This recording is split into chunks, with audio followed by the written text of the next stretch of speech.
এই পৃথিবীতে হয়তো একটাই কষ্ট আছে, যা সবচেয়ে বেশি গভীর, কিন্তু এই জিনিসটাই সবচেয়ে বেশি অবহেলায় থাকে।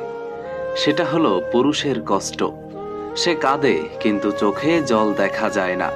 সে ভাঙে কিন্তু ভাঙনের শব্দ কেউ শোনে না। সে হারিয়ে যায় অথচ পরিবারের চোখে সবসময় থাকে দৃঢ় এবং শক্তিশালী। আজ আমি আপনাদের বলবো সেই পুরুষের অজানা গল্প, যাদের যন্ত্রণা আমরা দেখেও দেখতে পাই না। একে একে আমি আপনাদের কয়েকটি পয়েন্ট বলবো, যেগুলা আপনার জীবনের সাথে 100% মিলে যাবে। তাই ধৈর্য ধরে ভিডিওটা শেষ পর্যন্ত দেখুন। নাম্বার 1, নীরব যোদ্ধার জীবন, যেখানে যুদ্ধ হয় কিন্তু যুদ্ধের খবর কেউ জানে না।